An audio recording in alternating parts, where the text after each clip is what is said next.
Muy buenos días a todos y feliz viernes 10 de noviembre de 2017. Iniciamos este nuevo vídeo contestando a vuestras preguntas, en el número 31 ya, contestando a estas preguntas que nos vais haciendo durante la semana. Dejadme, antes de entrar en los vídeos, haceros dos comentarios. El primero es que estoy muy contento de que os hayáis volcado y hayáis hecho muchas preguntas, porque ya sabéis que la semana pasada hubo pocas, porque ya dijimos que también había un puente por en medio y demás, y era un poco complicado, pero esta semana pues, se ha superado como nunca las preguntas, los comentarios, y por lo tanto no puedo hacer otra cosa que agradeceros que nos hayáis preguntado tanto y que sigáis en la misma dinámica, que hagáis muchas preguntas, porque este vídeo de cada semana, de cada viernes, solo tiene sentido para vosotros, para que podáis solucionar esas dudas que tenéis. Y como siempre os digo, que esa duda que tenéis vosotros pues la tiene mucha más gente. A veces las preguntas se repiten, nunca en ningún caso es el mismo, pero muchas veces pues son casos similares a que puede estar padeciendo otra persona o sufriendo, y pues puede ser de muy interés para esas personas. Por lo tanto, muchísimas gracias. Hay tantas preguntas que hoy no las vamos a poder hacer todas, porque tenemos una escasa media hora para acabar de hacer este vídeo. Por lo tanto, las vamos a contestar todos en las semanas siguientes.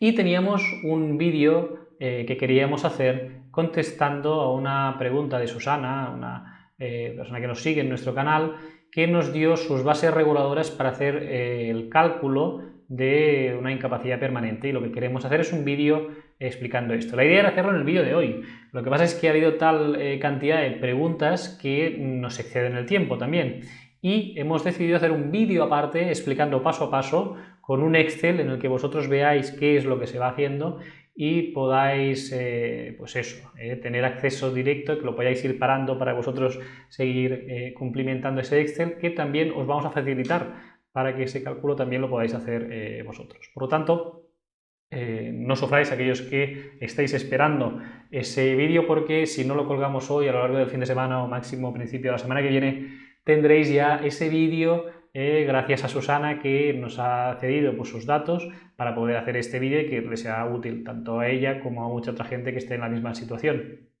Evidentemente, pues vamos a respetar totalmente la confidencialidad de los datos que nos ha facilitado Susana, y solo se van a dar aquellos que sean necesarios para el cálculo. O sea, eso se verá las bases reguladoras, pero todo lo demás, evidentemente, pues va a ser totalmente confidencial para respetar los derechos que tiene a la protección de sus datos. Y por último, antes de entrar a las preguntas, también deciros que, como siempre, esta semana también hemos hecho una entrevista. La entrevista fue el jueves, excepcionalmente esta semana no pudo ser el miércoles, porque, como muchos de vosotros ya sabéis, hubo huelga en Cataluña y fue materialmente imposible tener lista la entrevista que hicimos al doctor Ortiz. El doctor Ortiz es un médico que se dedica a hacer pruebas biomecánicas, y estas pruebas biomecánicas pueden resultar muy útiles a los efectos de solicitar una incapacidad laboral o a los efectos de solicitar un grado de discapacidad, sobre todo para el baremo de movilidad o de la dependencia, o si sufrís un accidente de tráfico. Pues es una prueba biomecánica que ayuda en muchos procedimientos de reclamación de la administración de nuestros derechos. Por lo tanto, muy interesante. Si la podéis escuchar, es la entrevista número 13 del episodio número 13 de misderechos.club. Os dejaré el enlace también en los detalles del programa para que podáis escuchar esta entrevista, que realmente es muy interesante, de este doctor Ortiz. Y deciros que la semana que viene, el miércoles que viene, esto sí, ya la semana que viene, si Dios quiere, el miércoles que viene, con normalidad ya podremos hacer el episodio número 14 del podcast.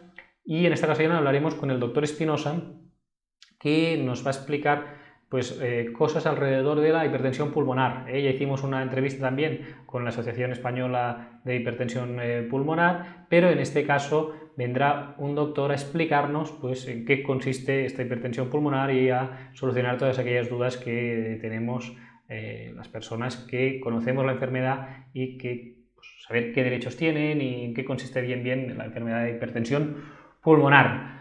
Ahora sí, ya vamos a entrar a las preguntas, ya no me enrollo más y vamos a lo que nos lleva a los vídeos de los viernes, que es contestar a vuestras preguntas.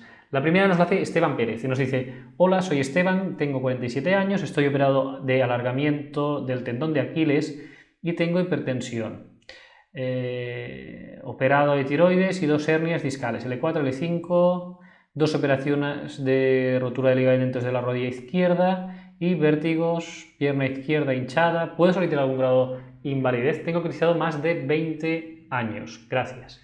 Gracias a ti, Esteban, por preguntar. Y importante, no nos dices aquí cuál es tu profesión, y esto es importante que lo digáis siempre, O sea, profesión, situación actual, es decir, si estáis de alta, si estáis de baja médica, si estáis en el paro, si estáis cobrando ya una incapacidad. Eso es importante que nos lo digáis porque eso también tiene una consecuencia en cuanto a la valoración de los casos. En tu caso, pues nos faltaría la profesión y nos faltaría saber tu situación actual. Pero vamos a hacer ciencia ficción y hacer hipótesis.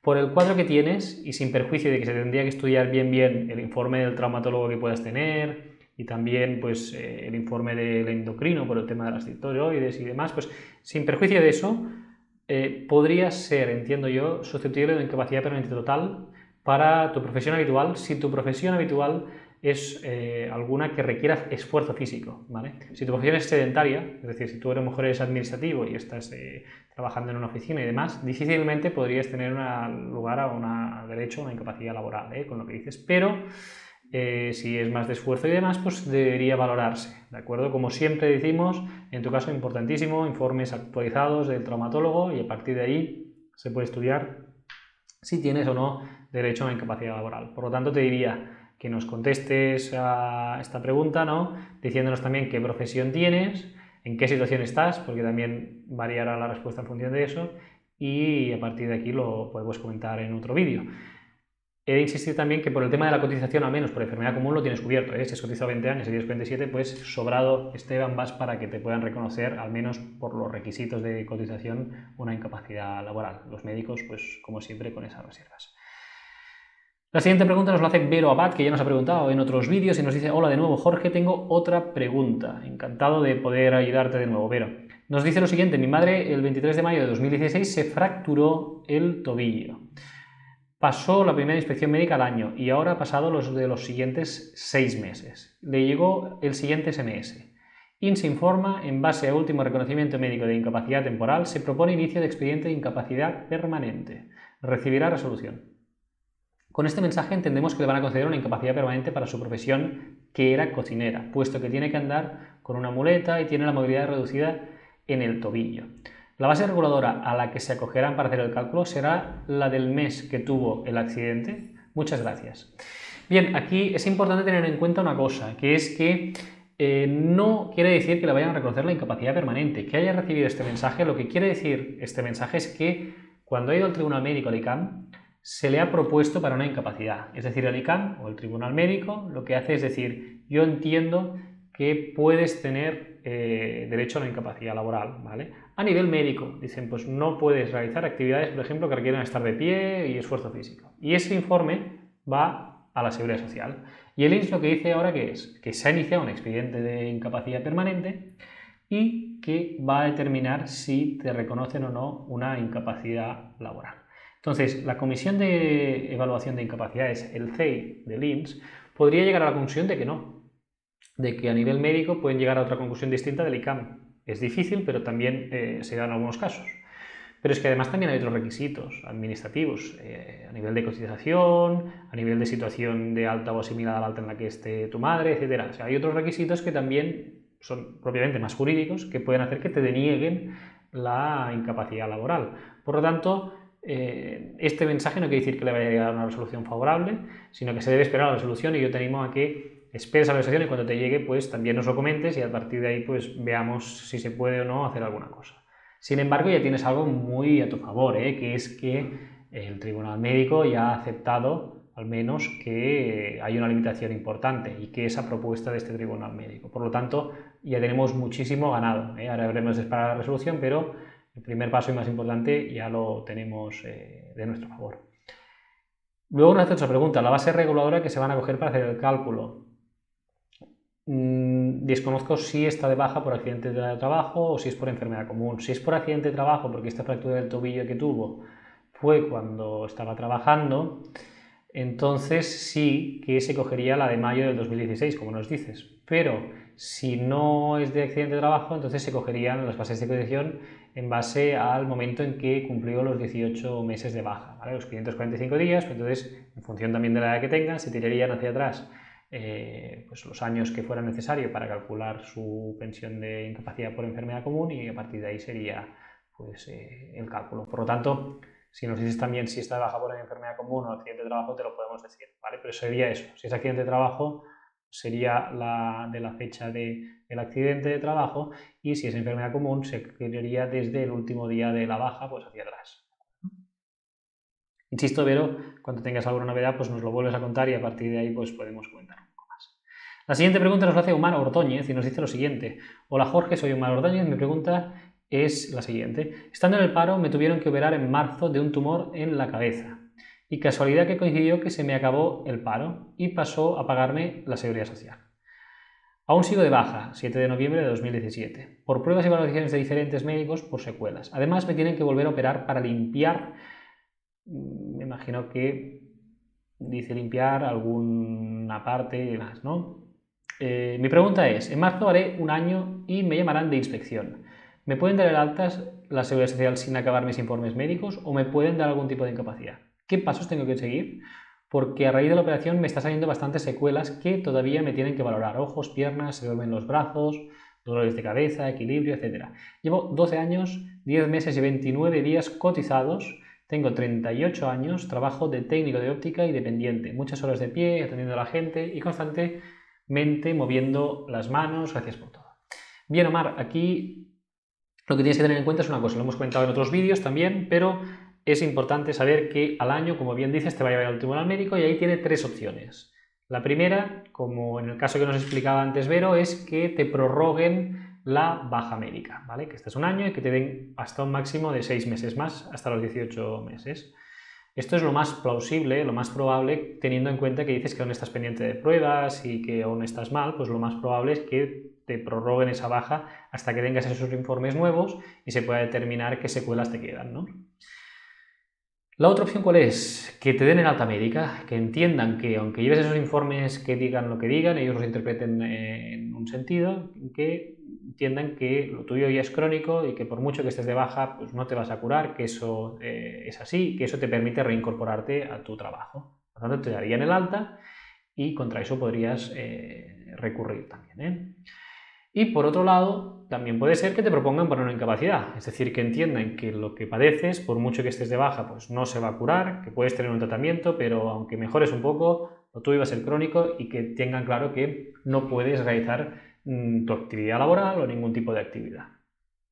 Y te den una incapacidad. Hay esas tres opciones, no hay más. ¿Qué tienes que hacer ahora? Recopilar todos los informes, importantísimo, todos los informes de los especialistas que te estén tratando, que te hagan informes para poder ir ahí al ICAM. Y con esos informes actualizados te los presentas y a partir de ellos tomarán la decisión. Pero es importante que vayas ahí con informes actualizados, porque si no, sí que hay ese riesgo de que te puedan dar un alta porque dan una exploración física y entiendan que estás bien. Por lo tanto, buscar esos informes de especialistas y una vez que los tengas, pues personarte ahí y ya está. Y a partir de ahí esperar. Y cuando te llegue la resolución, en función del sentido de la resolución, pues hacer una cosa u otra. Si te parece, Omar, también, como con todos los otros personas que preguntan, cuando tengas novedades nos lo dices y así también haremos partícipe de la audiencia y podemos asesorarte también en qué es lo que puedes hacer o dejar de hacer. Nos decías también qué pasos a seguir, que serían estos.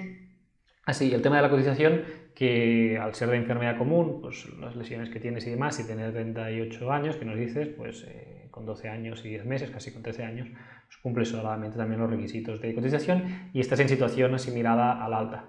Es importante que si te dieran el alta por lo que fuera, aunque no tengas derecho a cobrar una prestación, que se te haya dado el paro ya, te inscribas siempre como demandante de empleo, porque si dejas de estar inscrito como demandante de empleo, ya, aunque luego te empeores, no podrás solicitar la incapacidad permanente, porque estás en una situación que ya no será asimilada al alta y por lo tanto siempre tenéis que sellar el paro aunque no tengáis derecho a prestación económica, porque si no lo ponéis mucho más difícil para poder solicitar una incapacidad laboral. Vamos con otra pregunta, nos la hace Javi y nos dice: si cumples un año de baja esperando un trasplante de riñón, ¿qué crees que hará el tribunal médico? ¿Dar 6 meses de prórroga o proponerle la incapacidad permanente? Pues una pregunta similar al caso anterior. Lo normal, si estás al año, es que te prorroguen 6 meses para que te puedan dar el trasplante de riñón. Si tienes unas limitaciones funcionales que no te dejan trabajar, pues aquí lo normal será que te prorroguen la baja hasta los 18 meses. ¿Qué pasará llegados los 18 meses? Si aún sigues en trasplante a lista de espera, Pues lo que se debería hacer es concederte una incapacidad permanente revisable, ¿vale? Pues te conceden una incapacidad permanente revisable en un año y que al año siguiente te revisen para ver si te han hecho el trasplante. Si no te lo han hecho, pues otra vez darte otra fecha de revisión más tarde, y si te lo han hecho, pues mirar si es no funcionante el trasplante, ver qué profesión tienes, a lo mejor te lo rebajan de un absoluto a un total, ir viendo, pero mi experiencia me dice que en estos casos lo que suelen hacer es prorrogarte la baja por los 6 meses y la incapacidad permanente dudo que te la den así a priori, o sea que lo más probable es que te prorroguen 6 meses y a los 18 pues ya veríamos. Y en todo caso, si te la conceden, sería revisable en un plazo bastante corto de tiempo para ver si después de ese trasplante y demás pues se recuperan las funciones renales y hay una estabilidad dentro de evidentemente están hablando de una persona con un trasplante. Si quieres también, cuando llegue la situación, Javi, pues nos lo dices y así lo podemos compartir con todos. La siguiente pregunta nos la hace Sonia y nos dice lo siguiente. Hola Jorge, he visto el vídeo pero no me ha quedado claro cómo hacerlo. Si te puedo contar mi caso y ayudarme. Evidentemente, para eso estamos aquí, Sonia. Casi siempre calculan las bases reguladoras para personas de más de 55 años. Mi caso es el siguiente. Tengo 43 años y 15 años cotizados y enfermedades comunes, con un grado de discapacidad reconocido de un 65% definitivo. Y me gustaría calcular mi base reguladora. Por otro lado, me gustaría saber si puedo solicitar una incapacidad permanente estando trabajado, que es mi situación actual. Gracias. Sonia, en aras a la brevedad, vamos a hacer este vídeo que hemos comentado al principio, haciendo un ejemplo de un cálculo de una base reguladora. Y en este caso, lo que debes saber es que teniendo 43 años, lo único que se te va a exigir a ti es alrededor de 5 años y 9 meses para hacer el cálculo de esa base reguladora, ¿vale? Esto lo explicaremos en el vídeo cómo hacerlo en concreto, pero no será de más de 55, sino que incluso con menos de 55 el cálculo va a ser igual. Por lo tanto, ese vídeo te voy a contestar específicamente cómo hacer ese cálculo en tu caso, ¿de acuerdo? O sea, estate tranquila que esa solución la tendrás. Y por otro lado decías también que te gustaría saber si se puede solicitar una incapacidad permanente estando trabajando. Lo hemos contestado en algún otro vídeo. Sí que se puede solicitar estando trabajando, pero siempre es recomendable que si estás dado de alta en un trabajo, pues solicites la baja médica, que estés en situación de baja médica y lo solicites estando en situación de baja médica. ¿Por qué? Porque si solicitas una incapacidad permanente estando de alta, estando en activo, lo que provoca eso es que la Seguridad Social te lo deniegue por ese motivo, por estar en activo, y entonces tengas que acudir a la vía judicial. Un juez, aunque tú hayas solicitado una incapacidad legal estando en activo, pues sí que te la va a poder reconocer una incapacidad laboral. Sin embargo, también has de tener en cuenta una cosa. Si tú solicitas una incapacidad estando de alta, de activo, trabajando, y no coges ninguna baja en el transcurso de todo el procedimiento de incapacidad y sigues trabajando hasta la fecha del juicio, pues lo estarás poniendo muy difícil al abogado que te lleve el asunto, porque claro, estarás demostrando de que puedes trabajar con cierta normalidad si no has cogido ninguna baja. Por lo tanto, mi recomendación es, primero, intentar coger la baja médica si estás trabajando para solicitar la incapacidad permanente, porque así tienes esa oportunidad de que te la pueda reconocer la Seguridad Social en vía administrativa sin tener que ir a juicio. Y segundo, si no te es posible estar en situación de baja médica en este momento y solicitas una incapacidad laboral y vas a juicio, pues intentes coger alguna baja médica en el camino, porque si no, la verdad es que vas a poner el caso bastante en bandeja a la Seguridad Social para que te denieguen la demanda judicial y desestimen tu demanda a favor de la Seguridad Social. Por lo tanto, en la mayor posibilidad, pues sería interesante que se solicite estando de baja médica, pero que sepamos que legalmente es posible solicitarla estando de alta y que se han ganado muchos casos así también, pero no es lo habitual.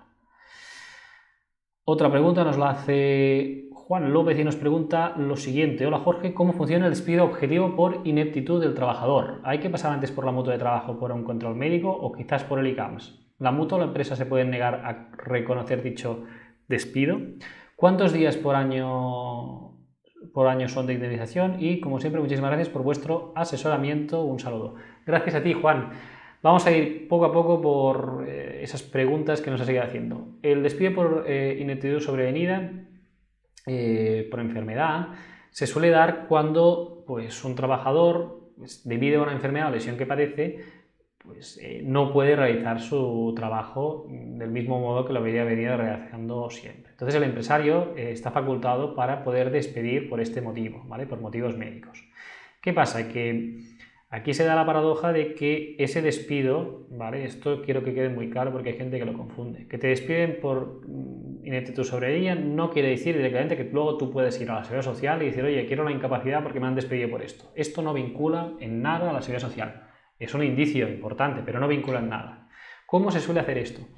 Pues la empresa, con los servicios de prevención ajenos de riesgos laborales, pues lo que hace es hacer una citación para que vayas ahí, ¿no? A este servicio de prevención de riesgos laborales. Entonces, pasas un reconocimiento médico y en esos reconocimientos médicos te pueden decir si eres apto con restricciones y si eres no apto. Una vez tienes ese no apto, la empresa puede hacer este despido por ineptitud sobrevenida, pero también puede no hacerlo, puede adaptarte un poco el puesto de trabajo y demás. No es obligatorio para la empresa despedirte por ineptitud sobrevenida, es una facultad que tiene el empresario solo. Los despidos siempre son a voluntad del empresario, no se puede impactar. Esto que decir, no, es que pactamos aquí, no, la voluntad es inequívoca del empresario. Otra cosa es que el trabajador puede estar conforme con ese despido, pero quien tiene la decisión del despido siempre es el empresario, incluso en este caso de ineptitud sobrevenida. ¿Quiere decir que lo que decíamos, que todo informe saludable con un no apto tenga que llevar un despido? No. ¿Se puede hacer un despido objetivo sin tener este informe de aptitud laboral, con informes que tengas a lo mejor del trabajador y demás? Sí, nadie dice que no. Lo que pasa es que eso luego lo tendrá que mirar un juez. También hay la situación en que el trabajador puede no estar de acuerdo con esa situación y puede defender que el despido es improcedente porque le han hecho un despido objetivo. También se dan algunas causas, ¿de acuerdo? O sea, el trabajador puede no estar de acuerdo y decir, no, bueno, yo tengo esta enfermedad y demás, pero yo puedo trabajar y puedo seguir haciendo un rendimiento en mi trabajo, por lo tanto este despido no es correcto. Esa posibilidad el trabajador siempre la tiene. Entonces, nos decís, ¿hay que pasar antes por la mutua de trabajo? No, aquí la mutua de trabajo no tiene nada que ver. ¿Qué es lo que pasa? Que hubo una ley que lo que hacía era separar los servicios de prevención de riesgos laborales de las mutuas de accidentes de trabajo, ¿vale? Porque antes estaba todo junto, se podía hacer y en la actualidad, algún día lo explicaré un poco más, pero aún se sigue haciendo, ¿vale? Pero a la práctica son empresas distintas, ¿vale? Se dijo que eran actividades distintas y se tiene que hacer por separado. Entonces, la mutua aquí ni pincha ni corta, no puede hacer nada aquí la mutua, ¿de acuerdo? La mutua de accidente de trabajos que tengamos aquí no se tiene que ir para nada. Y el ICAMS tampoco, el ICAMS no valora esto. El ICAMS, si tú solicitas una incapacidad laboral o si estás de baja médica y demás, te va a valorar. Pero para estos tipos de casos no va a hacer nunca un informe diciendo que no estás apto para trabajar y que con eso te despidan por ineptitud sobrevenida. Si dice que no puedes trabajar, lo que se va a hacer es iniciar un procedimiento de incapacidad permanente, como en el caso que veíamos antes, en las preguntas anteriores, en que se hablaba de un caso así, ¿no? En el caso de la pregunta que nos hacía Vero de su madre. Pues en ese caso se iniciaría un expediente de incapacidad permanente y iría por ese lado. Pero el ICAM tampoco tiene ninguna competencia en relación con un despido por ineptitud sobrevenida. Hemos de tener en cuenta que en el despido las relaciones entre el trabajador y el empresario. No interviene ni la seguridad social, ni la mutua, etc. Cosa distinta es eso, que la empresa que suele hacer estos informes de aptitud de los trabajadores, pues antes eran las propias mutuas de accidente de trabajo y ahora son servicios de prevención ajenos que algunos sí que tienen relaciones con mutuas y otros no. Pero, insisto, que nada tiene que ver con esto. Y nos decía si la empresa o la mutua se pueden negar a reconocer el despido, ya lo explicaba esto, es facultad del empresario exclusivamente el hacer el despido, es decir, claro que se pueden negar, no están obligados a ello. ¿Y cuántos días por año son de indemnización? Pues el despido son de 20 días por año, con un máximo de indemnización, que si sobrepasara el sueldo de un año, como máximo se pagaría ese año, ¿de acuerdo? Pero la indemnización son 20 días por año trabajado en la empresa. Creo que queda bastante claro, Juan, me he respondido a las preguntas que hacías. Si tienes alguna duda más o lo que sea, pues nos lo haces saber y lo contestamos en próximos vídeos. La siguiente pregunta, nos la hace Nati Delgado y nos dice lo siguiente. Hola, tengo una incapacidad total por esclerosis múltiple y tras el último empeoramiento he solicitado la incapacidad absoluta, pero no creo que me la vayan a reconocer. ¿Qué puedo hacer? Bien, aquí, Nati, lo primero es ver que hayas presentado la solicitud de revisión dentro de plazo. Todas las resoluciones de incapacidad fijan un plazo. Y el plazo, normalmente, cuando es más o menos definitivo, es de 2 años, ¿no? Pero imaginaos, pues, si te la dieron en noviembre de 2015, pues en noviembre de 2017 la podrías solicitar esa revisión si es por las mismas enfermedades. Entonces tienes que haber mirado esto, que la resolución que te dieron, que ese plazo que hay de revisión siempre haya pasado ya, porque si no te tendrías que esperar a que llegara el plazo para poder hacerla. Esto por un lado. Por otro lado, en el tema de esclerosis múltiple, para la absoluta necesitarías tener de la escala de Kurse, que esto en el informe del neurólogo lo puedes ver, hay una cosa que dicen EDSS, ¿no? Esto es la escala esta de Kurse y ahí es importante que puntúes por encima de 3,5 puntos, 3,5, 4, eso es lo que la jurisprudencia pues, suele decir que sí a la incapacidad permanente absoluta. ¿Qué es lo que tienes que ver aquí? Pues problemas que tengas de deambulación, cansancio, si tienes afectación en la vista también es importante eso, si hay pues eso, algún tipo de neuritis óptica aguda, bueno, eso es lo que tienes que ver un poco. Entonces a partir de ahí es ver el informe de neurología, consúltalo también con tu neurólogo, que te des su opinión, eso es importante a veces también, de decir, oye, ¿piensas que como estoy con este empeoramiento que tengo, vale la pena que yo solicite una revisión? Porque yo no me veo capaz, ¿no? Lo que dices ahora. Pregúntalo también y también eso ayudará a ver si pues, puedes o no solicitar la incapacidad laboral. También, como sabes, la esclerosis múltiple puede ser pues que tengas brotes recurrentes o intermitentes. También hay que tener en cuenta que qué tipo de esclerosis múltiple tienes en relación a que si a lo mejor tienes un brote ahora, pues a lo mejor después esto pues, mejora y demás, o si es una cosa que está empeorando de forma progresiva importante que pueda justificar esa agravación y la incapacidad permanente absoluta. Por lo tanto, estos son los consejos que te doy. Si quieres también, me dices que ya lo has pedido y demás, pues ves comentándonos como todo el mundo Nati cuál es tu evolución y así también lo podemos compartir con otras personas. Vamos a ir ya con la última pregunta porque nos estamos ya pasando bastante del tiempo. Nos la hace Manel González, que dice lo siguiente: continúo con la pregunta anterior. ¿Tiene que hacer una petición al INS cuando cumpla los 55 años para que le conceda un 75%? Bueno, os digo un poco los antecedentes. Nos preguntaba sobre su mujer, creo, Manel, que nos dice que tiene una incapacidad total y está cobrando el 55%. Y dice que llegará a los 55 años y si el incremento del 20% a mayores de 55 que no trabajen y no tengan otros ingresos y demás, pues si lo tiene que pedir o es automático, que la Seguridad Social te lo conceda.